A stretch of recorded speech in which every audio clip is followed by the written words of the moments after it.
প্রিয় দর্শক, সবাইকে আমন্ত্রণ জানাচ্ছি এটিএন নিউজের স্বাস্থ্য বিষয়ক সাপ্তাহিক আয়োজন হেলথ টক অনুষ্ঠানে। সাথে আছি আমি রীতিপ্রভা, সৌজন্যে এসকেএফ অনকোলজি। আজকে আমাদের সাথে উপস্থিত আছেন ডক্টর শাহিদা আলম, সহযোগী অধ্যাপক, ক্যান্সার বিশেষজ্ঞ, জাতীয় ক্যান্সার গবেষণা ইনস্টিটিউট ও হাসপাতাল Mohakhali. Topic breast cancer. Ma'am, আপনাকে অসংখ্য ধন্যবাদ আমাদের অনুষ্ঠানে আসার জন্য। আপনাকেও ধন্যবাদ আমাকে ইনভাইট করার জন্য। ব্রেস্ট ক্যান্সার, এখন অক্টোবর মাস চলছে, ব্রেস্ট ক্যান্সার সচেতনতা মাস হিসেবে আমরা পালন করছি। এই সচেতনতা কতটুকু গুরুত্বপূর্ণ আমাদের জন্য? আসলে বলবো যে ব্রেস্ট ক্যান্সারের চিত্রটা সত্যিই ভয়াবহ, সো সচেতনতাটা অবশ্যই খুবই গুরুত্বপূর্ণ। এই সেন্সে ভয়াবহ আসলে আমরা স্ট্যাটিস্টিক্স নিয়ে কথা বলি। সো আগে আমরা জানতাম যে world wide this is number 1 cancer for the female. So বাংলাদেশের চিত্রটা কি? আমাদের খুব সারা দেশে সেই রকম পপুলেশন বেসড রেজিস্ট্রি নেই, কিন্তু যতটুকু আমরা আসলে ডেটা পাচ্ছি, গ্লোবোকেন নামে একটা অর্গানাইজেশন আছে যেটা একটা এস্টিমেশন করে পাশের দেশগুলোর স্ট্যাটিস্টিক্স ওয়াইজ। সেখানে দেখা যাচ্ছে যে ব্রেস্ট ক্যান্সার বাংলাদেশের মহিলাদের নাম্বার 1 ম্যালিগনেন্সি, অ্যাবাউট 19%। তার মানে প্রতি 5 জনে একজন মহিলার ব্রেস্ট ক্যান্সার হচ্ছে। আর আমি যে ইনস্টিটিউটে কাজ করছি, ন্যাশনাল ইনস্টিটিউটে, সেখানে আমাদের একটা cancer hospital base cancer registry আছে, আমাদের ট্রিটেড পেশেন্টদের যে রেজিস্ট্রি। সেখান থেকে দেখা যাচ্ছে 2015 থেকে 2017-এ আপনার 35,600 পেশেন্টের ট্রিটমেন্ট হয়েছে, যার মধ্যে 14 ভাগ মেল ফিমেল মিলে 14 ভাগ ক্যান্সার হচ্ছে ব্রেস্ট ক্যান্সার মহিলাদের। সো মেল ফিমেল মিলে এটা 2 নম্বরে আছে। আর শুধু যদি মহিলাদের মধ্যে ধরা হয়, এটা নাম্বার 1 ক্যান্সার এবং প্রায় 30%। সো কিছুটা অবশ্যই উচ্চ আপনার এটার ইনসিডেন্স দেখা যাচ্ছে। সো অবশ্যই তো সচেতন হতেই হবে। অবশ্যই। আর্লি ডায়াগনোজ করাটা কতটুকু গুরুত্বপূর্ণ এবং মহিলাদের কোন বয়সীদের এখন বেশি দেখা যাচ্ছে আমাদের বাংলাদেশের প্রেক্ষাপটে? যে কোনো ডিজিজ আসলে কন্ট্রোল করতে হলে একটা হচ্ছে প্রিভেনশন, যে না হওয়াটাই কিভাবে আপনি করতে পারেন যে ডিজিজটা না হয়। আর সেকেন্ড, যদি সেটা করা না যায়, প্রিভেনশন আসলে ব্রেস্ট ক্যান্সারের ক্ষেত্রে প্রিভেনশনের প্রাইমারি প্রিভেনশন, যে ব্রেস্ট ক্যান্সার হওয়াটাই আপনি রোধ করতে পারবেন, সেটার স্কোপ খুবই কম। সো সেকেন্ড যেটা খুব ইম্পর্টেন্ট আমরা করতে পারি, সেটা হচ্ছে early diagnosis. At least early diagnosis করলে আপনি যদি প্রপার ট্রিটমেন্ট করেন, তাহলে দেখা যাচ্ছে স্টেজ 1-এর পেশেন্টরা 97% পেশেন্ট কিওর হয়ে যাচ্ছে। কোয়াইট কিন্তু খুবই ভালো একটা স্ট্যাটিস্টিক্স, অলমোস্ট অন্য ডিজিজের মতোই, নট এ ক্যান্সারের মতন deadly disease. So early diagnosis করলে অবশ্যই আমরা সেই বেনিফিটটা পাবো, যে আমরা যে ট্রিটমেন্টটা নিব সেই ট্রিটমেন্টের একটা ভালো ফল আমি আশা করতে পারি। যেটা আপনি যখন অ্যাডভান্স হয়ে যাবে, এর থেকে অনেক বেশি ট্রিটমেন্ট অ্যাড করেও আপনি আসলে সেই ফলাফল আশা করতে পারেন না। So early diagnosis is very important for breast cancer. আমাদের বাংলাদেশের প্রেক্ষাপটে বয়সী মহিলাদের কি দেখা যাচ্ছে কি? আচ্ছা, ওটা যদি বলা হয় যে আসলে আমরা তো এতদিন ওয়েস্টার্ন ডাটার উপরে বেশি নির্ভর করতাম, কারণ ওসব দেশে কিন্তু সবসময় এটাকে একটা করা হয়, লুক আফটার করা হয় যে কেমন ডিজিজের প্যাটার্ন। সো ওয়েস্টার্ন কান্ট্রিতে দেখা যাচ্ছিল যে 50+ মহিলাদের ব্রেস্ট ক্যান্সারের প্রকোপটা বেশি, যত বয়স বাড়তে থাকে তাদের ব্রেস্ট ক্যান্সারের ইনসিডেন্স বাড়তে থাকে। কিন্তু এশিয়ান কান্ট্রি ইনক্লুডিং বাংলাদেশ, আমাদের স্ট্যাটিস্টিক্স কিছুটা ডিফারেন্ট। আমাদের দেখা যাচ্ছে আমাদের এখানে একটু আর্লি এজে হচ্ছে। সো অন্য এশিয়ান কান্ট্রিতেও তাই। রিসেন্টলি আমিও একটু যেটা করেছি আমার একটা নিজস্ব ডাটা বেসে, সেখানেও আমি দেখতে পাচ্ছি, আমরা বলি মিডিয়ান, মাঝামাঝি কোন বয়সে বেশি ডায়াগনোসিস হচ্ছে, সেটা হচ্ছে 42 ইয়ার্সে। তার মধ্যে 10 বছর কম, 10 বছর বেশি, আমরা এটাকে স্ট্যান্ডার্ড ডেভিয়েশন বলি। এবং যে এজ রেঞ্জটা আমি দেখেছি 22 থেকে শুরু হচ্ছে, তার মানে অনেক আর্লি ব্রেস্ট ক্যান্সার কিন্তু আমরা পাচ্ছি। অ্যান্ড এটা 74, 5, 80 আর এল্ডারলিও হচ্ছে। কিন্তু বাংলাদেশের ট্রেনটা হচ্ছে কিন্তু 40 থেকে 45-এর মধ্যে পেশেন্টই সবচেয়ে বেশি। জি, এইখানে দেখা যাচ্ছে যে টেস্ট করার আগে তখন তাদের বয়সের যে একটা বিষয়, যেটা আপনি এখন বললেন, কোন ধরনের ইনিশিয়াল স্টেজে কোন ধরনের টেস্টগুলো করা হচ্ছে, যেটার মাধ্যমে আপনারা জানতে পারছেন যে আসলে কোন স্টেজে তারা আছে? আচ্ছা, টেস্ট যখন বলেন তখন তার মানে তিনি একটা লক্ষণ তার প্রকাশ পেয়েছে, তখন একটা মানুষ টেস্টে যায়, তাই না? যখন আমরা দেখি যে না, উনি একটা কিছু ফিল করছেন, ব্রেস্টে কোনো লাম্প অথবা উনি কোনো প্রবলেম ফেস করছেন। কিন্তু ব্রেস্ট ক্যান্সারের আসলে শুরু হয় আরও অনেক আগে থেকে। আমরা এটাকে বলি স্ক্রিনিং করা হয় কিন্তু আর্লি ডায়াগনোসিসের জন্য, যেটা হেলদি ইন্ডিভিজুয়াল একজন মহিলা, তার কিন্তু কোনো সমস্যা নেই, তিনি কিছুই ফিল করতে পারছেন না, তার ব্রেস্টে কোনো লাম্প, ব্যথা বা অন্য কোনো কমপ্লেন, কমপ্লিটলি একজন হেলদি ফিমেল যখন কিছু টেস্টের মধ্যে দিয়ে যায় তখনই এটাকে আমরা স্ক্রিনিং বলি, এবং যেটা আসলে ব্রেস্ট ক্যান্সারের জন্য খুব ইম্পর্টেন্ট আপনাকে আর্লি ডায়াগনোসিস করতে হলে। সো এই টেস্টগুলোর জন্য বয়স বাইরের দেশে ওরা একটা সেট করেছে, ওদের ইনসিডেন্স যে বয়সে হয় তার থেকে 10 বছর আগে। তো আমাদের সেরকম এখনো সেট হয়নি, তাও বাংলাদেশ গভর্নমেন্টের একটা আছে 35 থেকে কিছু টেস্ট করতে, মানে কিছু প্রসেসের মধ্যে দিয়ে যেতে বলা হয়েছে। জি, কিন্তু কিছু ব্যাপার আছে আসলে ওটা আপনাকে বাইরে যে টেস্ট করার দরকার নেই, একজন মহিলা সচেতন হয়ে সেটা বাসাতেই করতে পারবে। সো আমি মনে করি যে যখনই একজন প্রাপ্তবয়স্ক হয় একটা মেয়ে, অভ্যাসটা যখন তখন থেকেই শুরু করে সে, ধরেন আপনি 17-18 বছর থেকে যে কেউ যদি তার ব্রেস্ট সেলফ এক্সামিনেশনটা করতে শুরু করে মাসে একবার, এটা তার একটা রেগুলার অভ্যাসে পরিণত হবে। সো এই অভ্যাসটা সে যদি ধরে রাখে তাহলে আসলে একটা সময় যে ব্রেস্ট সেলফ এক্সামিনেশনে সে হয়তো খুব ছোট্ট একটা লাম, তার ব্রেস্টের যে কোনো অস্বাভাবিকতা খুবই তাড়াতাড়ি সে নোটিস করতে পারবে, নাম্বার 1। সেকেন্ডলি, ফার্স্ট গেল ব্রেস্ট সেলফ এক্সামিনেশন, যেটা আসলে প্রত্যেকে বাসায় বসেই করতে পারে। সেকেন্ড হচ্ছে ক্লিনিক্যাল ব্রেস্ট এক্সামিনেশন, যে ঠিক আছে নিজে আসলে সবসময় হয়তো আপনি অনেকটা মিস করতে পারেন, যেহেতু খুব ট্রেন্ড না আমাদের কেউই। সো আপনি একজন ট্রেন্ড পার্সোনালের কাছে যাবেন, তিনি ডাক্তার হতে পারেন, একজন কোয়ালিফাইড নার্স হতে পারেন, হেলথ কেয়ার অ্যাসিস্ট্যান্ট, যারা ট্রেন ফর ব্রেস্ট এক্সামিনেশন, এরকম সেন্টার আছে আসলে বাইরে, আমাদের দেশে এখনো হয়তো অতটা সবখানে নেই। তখন প্রতি 3 বছর পর পর যে উনি একজন কোয়ালিফাইড ডক্টর অথবা নার্সতে তার ব্রেস্টটা এক্সামিনেশন করাবে। This is clinical breast examination. So এই দুটো দিয়েই যে সবসময় আসলে ডায়াগনোসিস করা যাবে তা না, এখানেও আপনার মিস হতে পারে, যেহেতু ব্রেস্ট একটা ফ্যাটি একটা অর্গান, কারো কারো ব্রেস্ট একটু লার্জ সাইজ হলে ছোট্ট একটা লেশন আপনি মিস করতেই পারেন। তখন এসেছে আপনার যে ডায়াগনস্টিক যে প্রসিডিওর, মেমোগ্রাফি। এই মেমোগ্রাফিতে আসলে 80% ব্রেস্ট ক্যান্সারই ডায়াগনোসিস করা সম্ভব, সেটা প্রকাশ মানে হাতে লাগার আগেই। সো তখন যদি মেইনলি এখন আমেরিকান যে সোসাইটি আছে আপনার ফর ক্যান্সার সোসাইটি, তাতে বলা হচ্ছে 40 বছর থেকে করতে, ওদের দেশের একটা, আমাদের দেশের জন্য আসলে এখন ওটা সেট করা সম্ভব হয়নি। জি, আমরা এই ট্রিটমেন্ট বিষয় নিয়েও কথা বলবো এবং জেনেটিক যে সমস্যাগুলো থাকে সেটা নিয়েও কথা বলবো। আমরা ছোট একটা বিরতি নিয়ে নিচ্ছি। প্রিয় দর্শক, হেলথ টক অনুষ্ঠান থেকে নিয়ে নিচ্ছি বিরতি, আমাদের সঙ্গেই থাকুন।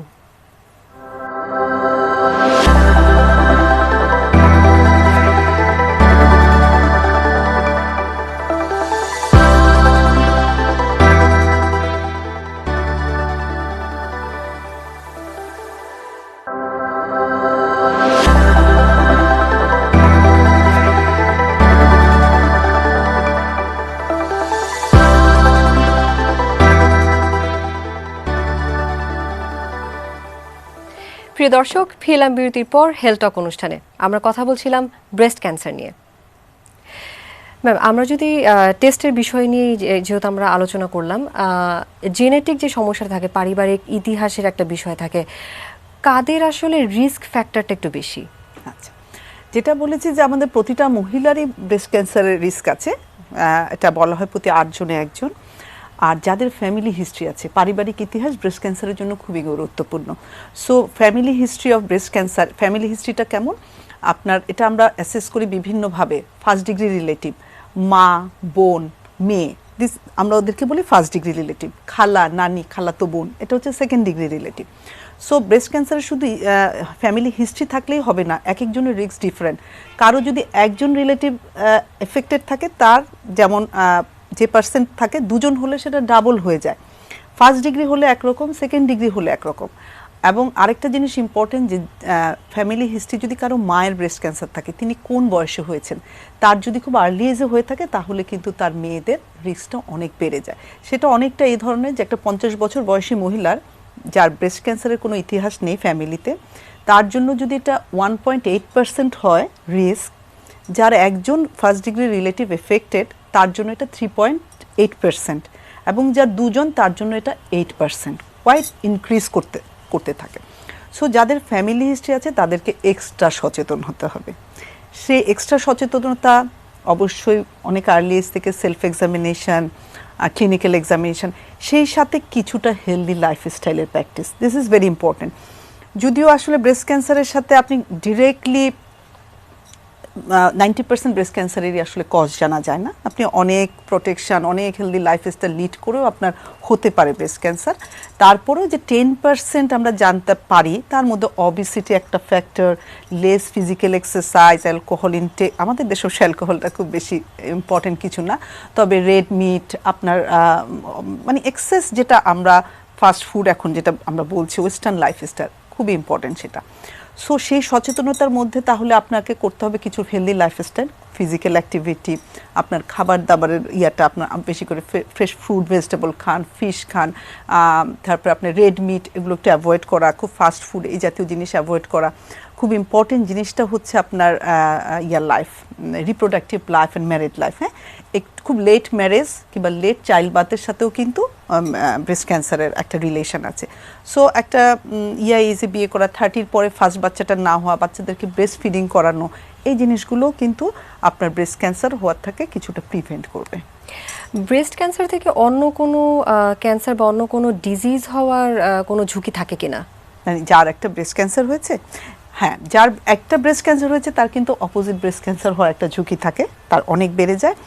সেকেন্ডলি, কিছু জেনেটিক কারণ যেটা হয় আমরা বলেছি ফ্যামিলিয়াল, 10% কেস আসলে ফ্যামিলিয়াল হিস্ট্রিটা থাকে, 90% পেশেন্টেরই কোনো ফ্যামিলিয়াল হিস্ট্রি থাকে না। তাদের মধ্যে কিছু অংশের আসলে একটা জিনে ডিফেক্ট থাকার জন্যই হচ্ছে। আমরা সায়েন্স যত আগাচ্ছে আমরা কিন্তু তত কারণ জানতে পারছি, একদম ইনিশিয়াল কারণ মানে পিন পয়েন্ট করতে পারছি যে আপনার কোথা থেকে এটা শুরু। সো BRCA1-2 এই জিনগুলোর নাম এখন অবশ্যই বেশ পরিচিতই। এই দুটো জিনের কিন্তু ডিফেক্ট থেকে ব্রেস্ট ক্যান্সারটা হচ্ছে। সবারই যে ডিফেক্ট থাকলেই হবে তা না, কিন্তু ডিফেক্ট থাকলে অ্যাটলিস্ট 50% মোর চান্স হয়ে যাচ্ছে ডিজিজ। সো এই জিনের ডিফেক্ট থাকলে not only breast cancer, ovarian cancer, endometrial cancer, এই ক্যান্সারগুলো হওয়ারও ঝুঁকি বাড়ে। অনেক ধরনের টেস্ট যে এখন শোনা যাচ্ছে যে BRCA1, BRCA2, কোন ধরনের টেস্ট করলে আসলে এতে করে কি আমরা জানতে পারবো আগে থেকেই আমরা একটা কোনো প্রিকশনারি মেজার্স নিতে পারবো কিনা? BRCA1, BRCA2 যে টেস্টিং আসলে সবার জন্য ইন্ডিকেটেড না। যারা স্ট্রং ফ্যামিলি হিস্ট্রি আছে, যেটা আপনাকে বলেছি, ফ্যামিলিতে দুজন এফেক্টেড রিলেটিভ, তারা অল্প বয়সে হয়েছে, কিংবা একজন মহিলার ব্রেস্ট অ্যান্ড ওভারি দুটো ক্যান্সারই হয়েছে, এই টাইপের কেসগুলোকে যেটাকে সন্দেহ করা হয় যে না এনাদের জেনেটিক ডিফেক্ট আছে, তাদের ক্ষেত্রে এটা করতে বলা হচ্ছে। এটার কিছু ট্রিটমেন্ট ইমপ্লিকেশন আছে, কিছু ট্রিটমেন্ট এসেছে এটার এগেনস্টে, আর সবচেয়ে ইম্পর্টেন্ট যেটা ছিল কিছু প্রিভেন্টিভ। সো এই যার হয়ে গেছে তার ক্ষেত্রে কিছু প্রিভেনশন আছে। আর আপনার যে রিলেটিভ, আপনি যদি BRCA1-2 পজিটিভ হন, আপনার মেয়ে BRCA1-2 পজিটিভ হওয়ার চান্স থাকে। সেই ক্ষেত্রে তিনি যদি আগে টেস্ট করে BRCA1-2 জানতে পারেন, শুধু জানলে হবে না, আপনাকে কিন্তু সেটার প্রিভেনশনের যে মেজার আছে সেটা অ্যাডপ্ট করার থাকতে হবে, ইচ্ছা থাকতে হবে। যেমন ব্রেস্ট ক্যান্সার আপনি জানতে পারলেন যে আপনি BRCA1-2 পজিটিভ, আপনি কিভাবে প্রিভেন্ট করবেন? করার উপায় হচ্ছে বায়োলেটারাল মাস্টেক্টমি, আপনি দুটো ব্রেস্ট ফেলে দেওয়া। এটা কি আসলেই সবাই মেনে নিতে পারে খুব আর্লি? সো শুধু টেস্ট করলেই হবে না, আমাকে জানতে হবে যে আমি আসলে এই টেস্টটা থেকে কোনো বেনিফিট আমি করতে পারবো কিনা, আমি ওটাতে রাজি কিনা যে আমি দুটো ওভারি ফেলে দিব, আমি দুটো ব্রেস্ট ফেলে দিব BRCA1-2 পজিটিভ হলে, যেহেতু আমার স্ট্রং ফ্যামিলি হিস্ট্রি আছে, যেটা অ্যাঞ্জেলিনা জোলি করেছিল। তো সেটা তো আসলে সবাই মাইন্ড সেট আপ এখনো সেরকম হয়নি। অ্যাওয়ারনেসটা ক্রিয়েট করলে আমরা আসলে সেটাই করতে পারবো। অ্যাওয়ারনেস ক্রিয়েট, এবং যারা BRCA1-2 পজিটিভ তাদের অলমোস্ট নট অলওয়েজ এই ইন্টারভেনশনে যেতে হবে, তারা এক্সট্রা প্রিকশন হিসাবে আমরা বলি যে তারা আরও 10 বছর আগে থেকেই হয়তো স্ক্রিনিং টেস্ট শুরু করবে। এবং MRI আছে যে টেস্টটা আমাদের, যেটা আমরা জেনারেল পপুলেশনের জন্য বলি না, কিন্তু যারা জেনেটিক্যালি সাসেপ্টেবল তাদের জন্য MRI করার একটা ইন্ডিকেশন আছে, তাহলে অনেক আর্লিটা ডিটেক্ট করা যাবে। আপনি একটা যেটা আপনি ডেটাবেজের কথাটা বললেন, যেহেতু আমাদের বাংলাদেশে এখন আধুনিক প্রযুক্তির মাধ্যমে অনেক চিকিৎসা হচ্ছে এবং ক্যান্সার ড্রাগসও পাওয়া যাচ্ছে, এতে করে আমাদের মানে উন্নয়নের দিক দিয়ে যদি আমরা যাই, যে অনেকে কিন্তু বিদেশে চলে যায় চিকিৎসার জন্য, এই বিষয় নিয়ে যদি একটু বলেন যে আমাদের এখানে চিকিৎসার ব্যবস্থা। 2021 এসে আমি বলবো যে আমরা কিছুটা এখন ব্লেসড, যে আগের থেকে অনেক বেশি স্কোপস আমাদের এখন আছে। Breast cancer is a multidisciplinary approach. এখানে কিন্তু একজন ডক্টর বা একটা ডিসিপ্লিন কিন্তু ব্রেস্ট ক্যান্সার ম্যানেজমেন্ট করেন না, সার্জারির প্রয়োজন, সবার আগে প্রয়োজন হিস্টোপ্যাথোলজি, না ব্রেস্ট ক্যান্সার ডায়াগনোসিস কোনো প্যাথোলজিস্ট, একটা মেমোগ্রাফির কথা বলেছেন, সো একজন রেডিওলজিস্ট, একজন সার্জন উনি সার্জারি করছেন, একজন মেডিকেল অনকোলজিস্ট উনি কেমোথেরাপি ডিল করছেন, একজন রেডিয়েশন অনকোলজিস্ট, আমরা ক্লিনিক্যাল অনকোলজিস্ট বলি, তিনি দুটোই ডিল করেন, তিনি রেডিয়েশন দিচ্ছেন, দেন পেশেন্টের আরও অনেকগুলো জিনিস আছে লাইফস্টাইলের। সো সবাই মিলে প্রত্যেকটা সেক্টরেই কিন্তু আমাদের ডেভেলপ হয়েছে কিছু, এবং আমরা এখন বলতে পারি যে ওয়ার্ল্ডে কারেন্ট যে স্ট্যান্ডার্ড ট্রিটমেন্ট আছে সার্জারি, আমি বলবো না যে আমার বাংলাদেশের সব প্রান্তরে সবাই সেই একইটা ভোগ করছে, এটা আসলে সম্ভব না কখনোই একটা ডেভেলপিং কান্ট্রির। কিন্তু যারা আসলে বাইরে যায় তারা যেই জিনিসটা ফ্যাসিলিটিটার বাইরে পায়, এখানে কিন্তু আপনি মানি স্পেন্ড করলে কর্পোরেট হসপিটাল আছে, বিভিন্ন সেন্টার আছে যারা এই ফ্যাসিলিটিগুলো এখন আমাদের অ্যাভেলেবেল, তাই না? একটা ব্রেস্ট কনজারভেশন সার্জারি, একটু লেস ইনভেসিভ সার্জারি, আগে যেমন একটা বিশাল সার্জারি করতে প্রয়োজন হতো, তার কিছু মরবিডিটি ছিল, সেটা কমেছে। লেটেস্ট সব কেমোথেরাপি ড্রাগ এখন অ্যাভেলেবেল, আপনি আমাদের দেশি প্রোডাক্ট আছে, ফরেন প্রোডাক্ট চাইলে সেটাও আপনি পেতে পারেন, immunotherapy, targeted therapy all available. Government সেক্টরে এখন আমরা কিছুটা স্ট্রাগল করছি রেডিয়েশন ফ্যাসিলিটি নিয়ে, আমি বলবো যে আসলে সেটা আমাদের প্রয়োজনের তুলনায় যথেষ্ট না, যে কারণে আমাদের ক্যান্সার ইনস্টিটিউটকে আমরা অনেক বেশি প্রেশারে নিতে হয়। সারা বাংলাদেশের পেশেন্টরা এখানে রেডিয়েশনের জন্য আসলে পরে সবারই একটা অভিযোগ থাকে একটু লম্বা কিউ হয়ে যাচ্ছে, সেটা তো আসলে আমাদের পক্ষে এখন আর চাপটা নেওয়া সম্ভব হয় না, যেহেতু ডিসেন্ট্রালাইজেশন একটু কম। সো মোটামুটি ধরনের সব ধরনের চিকিৎসার ফ্যাসিলিটি এখন আসলে আমাদের আছে। আশা করি আরো উন্নয়ন আসবে আমাদের এই আধুনিক প্রযুক্তির মাধ্যমে। আমাদের সময় স্বল্পতার কারণে আমাদের অনুষ্ঠান এখানেই শেষ করতে হচ্ছে। অসংখ্য ধন্যবাদ আপনাকে এবং আপনার জন্য শুভকামনা রইল। আপনাকেও ধন্যবাদ। আর আমার সব দর্শকদেরকে আমি বলবো যে হ্যাঁ, সচেতনতা এই বছরের আমাদের যে ব্রেস্ট ক্যান্সার অ্যাওয়ারনেস মান্থ যে ইয়েটা আছে যে স্ক্রিনিং সেভস লাইফ, তো সচেতনতার মাধ্যমে এবং কিছু স্ক্রিনিং টেস্টের মাধ্যমে কিন্তু আপনাদের জীবনকে অবশ্যই একটা প্রাণঘাতী অসুখের হাত থেকে রক্ষা করতে পারেন। ধন্যবাদ সবাইকে। প্রিয় দর্শক, হেলথ টক অনুষ্ঠান আজ এই পর্যন্তই। আগামী পর্বে আবারও হাজির হব নতুন কিছু বিষয় নিয়ে। সবাই ভালো থাকুন, সুস্থ থাকুন, এটি নিউজের সঙ্গে থাকুন।